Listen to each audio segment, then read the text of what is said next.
वसुदेवसुतं देवं कंसचाणूरमर्दनं देवकी परमानंदम कृष्णं वंदे जगद्गुरुम। सज्जनों, पितृदोष को दूर करने के लिए मैंने आपको गीता के 7वें अध्याय का पाठ करने के लिए बताया था।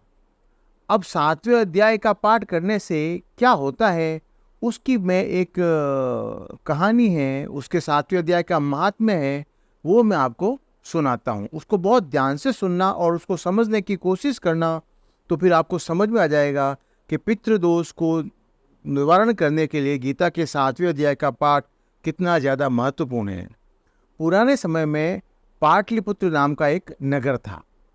उसमें एक शंकुकर्ण नाम का एक ब्राह्मण रहता था। तो जन्म से वो ब्राह्मण, परंतु उसने वैश्य वृत्ति का आश्रय लेकर के बहुत ही सारा धन कमाया। परंतु अब देखें, ब्राह्मण था, उसने ब्राह्मण का कर्म नहीं किया और वैश्य का कर्म करके बहुत सारा धन कमाया। तो न तो उसने कभी पितरों का तर्पण किया और न कभी वो देवताओं का पूजन करता था। बस वो धन उपार्जन में ही लगा रहता था और बड़े बड़े लोगों को भोज दिया करता था, जिसे हम आज के ज़माने में पार्टीज कहते हैं ना, कि पार्टी करते हैं। तो वो अपने पैसे से क्या करता था, बहुत बड़ी बड़ी पार्टी किया करता था। उसमें बड़े बड़े राजाओं को, नगर के गणमान्य नागरिकों को बुलाता करता था, परंतु कभी भी पितरों का तर्पण नहीं करता था, दान नहीं देता था। तो एक बार क्या हुआ कि अब देखें, जब पैसा आता है ना, और जो पैसे को अपने अगर जो भगवान की पूजा नहीं करते हैं, तो क्या होता है, पैसे से फिर गलत कर्म करने लग जा। पैसा गलत नहीं है कमाना, पैसा बहुत अच्छा है, हमें पैसा बहुत ज़्यादा कमाना चाहिए, परंतु पैसा कमाने के बाद हमें अच्छे कर्म भी करते रहना चाहिए। उसने क्या किया, अपने अच्छे कर्मों को छोड़ दिया। तो उसने एक विवाह, दो विवाह, तीसरा विवाह और चौथा विवाह भी वो करने लगा।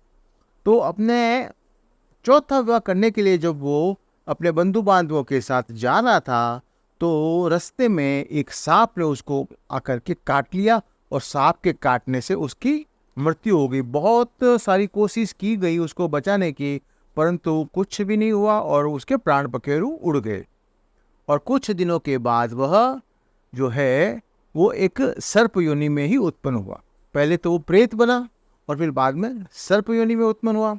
अब चूंकि उसका जो मन था ना, उसका जो चित्त था, वो धन की वासना में बंधा हुआ था, तो इसके लिए वो सर्प बनकर के कहाँ पर आया कि जहाँ पर उसने अपने घर के बाहर करोड़ों की संख्या में अपना धन गाड़ के रखा था ना, वहां पर वो आकर के बैठ गया।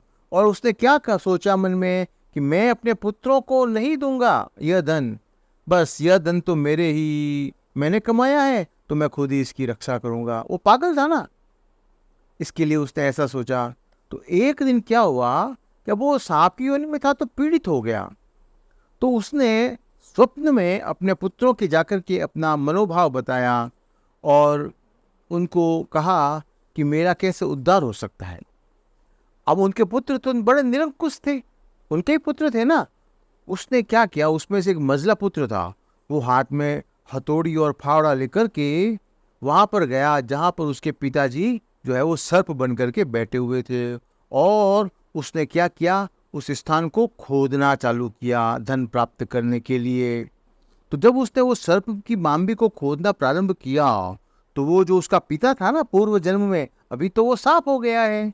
तो उस मांबी से वो बड़ा भयानक सांप जो पूर्व जन्म में उसका पिता था, वो प्रकट हुआ और बोला, अरे मूर्ख, तू कौन है और यहाँ पर किस लिए आया है, तू बिल को क्यों खोद रहा है, ये सारी बातें मेरे को बता। तो वो पुत्र तो समझ गया कि ये सांप है जो मेरा पिता था। तो उसने कहा, मैं आपका पुत्र हूँ और आपने मेरे को स्वप्न में क्या कहा था कि ये पैसा ले लेना, तो मैं यहाँ पर आया हूँ।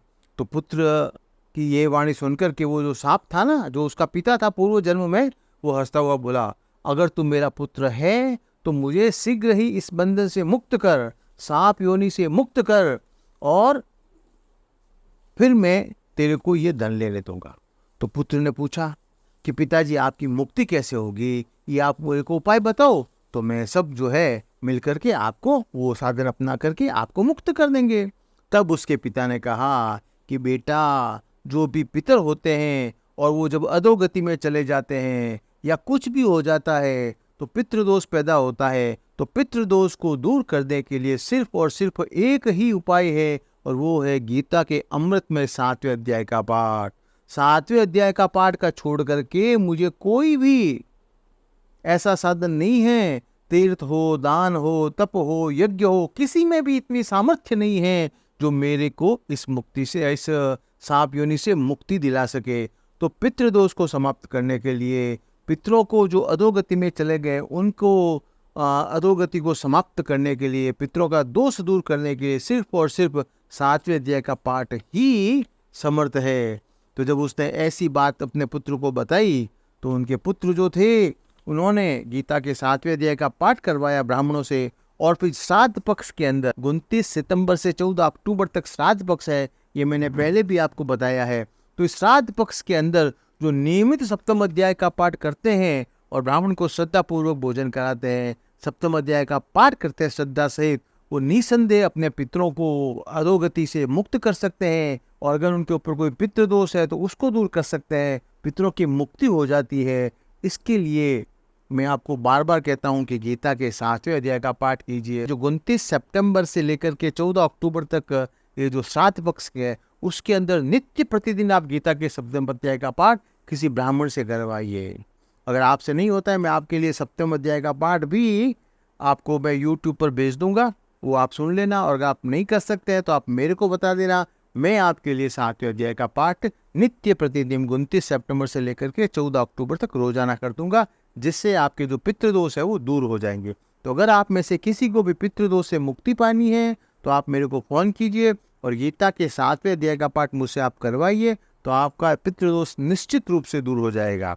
तो सर्प योनि में पड़े हुए जो पिता ने ये वचन सुन के सभी पुत्रों ने यही किया। तब जो शंकुकर्ण नाम का वो पिता था ना, उसने अपने सर्प के शरीर को त्याग दिया और दिव्य देह को धारण करके स्वर्ग में चला गया। और जो पिता ने करोड़ों की संख्या में जो धन जमा करके रखा था, उन सब अपने पुत्रों को दे दिया।